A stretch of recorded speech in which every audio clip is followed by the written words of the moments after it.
ಒಂದಾನೊಂದು ಕಾಲದಲ್ಲಿ ಹಸಿರು ಬೆಟ್ಟಗಳ ನಡುವೆ ಇರುವ ಚಿಕ್ಕ ಹಳ್ಳಿಯಲ್ಲಿ ಅರುಣ್ ಎಂಬ ಹುಡುಗ ವಾಸಿಸುತ್ತಿದ್ದ. ಅವನಿಗೆ ಒಂದು ವಿಶೇಷ ಕನಸಿತ್ತು. ಜಗತ್ತಿನಲ್ಲಿ ಎಲ್ಲರಿಗೂ ಸಹಾಯ ಮಾಡುವ ದೊಡ್ಡ ವ್ಯಕ್ತಿಯಾಗಬೇಕು ಎಂದು.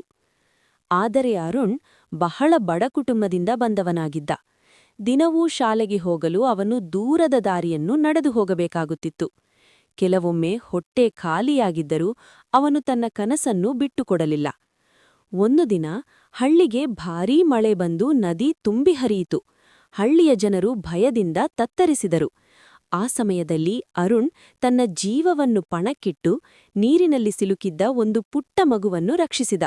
ಎಲ್ಲರೂ ಅವನ ಧೈರ್ಯವನ್ನು ನೋಡಿ ಆಶ್ಚರ್ಯಪಟ್ಟರು. ಆ ಘಟನೆ ನಂತರ ಹಳ್ಳಿಯವರು ಅರುಣ್ಗೆ ಸಹಾಯ ಮಾಡಲಾರಂಭಿಸಿದರು. ಅವನ ವಿದ್ಯಾಭ್ಯಾಸಕ್ಕೆ ನೆರವಾದರು. ಕಾಲ ಕಳೆದಂತೆ ಅರುಣ್ ಒಬ್ಬ ದೊಡ್ಡ ವೈದ್ಯನಾಗಿ ಬೆಳೆದನು. ಅವನು ತನ್ನ ಹಳ್ಳಿಗೆ ಮರಳಿ ಬಂದು ಬಡವರಿಗೆ ಉಚಿತವಾಗಿ ಚಿಕಿತ್ಸೆ ನೀಡಲು ಆರಂಭಿಸಿದ. ಹಳ್ಳಿಯ ಜನರು ಹೇಳುತ್ತಿದ್ದರು, ಧೈರ್ಯ ಮತ್ತು ಹೃದಯದ ಒಳ್ಳೆಯತನ ಇದ್ದರೆ ಕನಸುಗಳು ನಿಜವಾಗುತ್ತವೆ. ಕಥೆಯ ಸಾರ: ಕಷ್ಟಗಳು ಬಂದರೂ ನಮ್ಮ ಕನಸುಗಳನ್ನು ನಂಬಿ ಮುಂದುವರೆದರೆ ಯಶಸ್ಸು ನಮ್ಮದಾಗುತ್ತದೆ.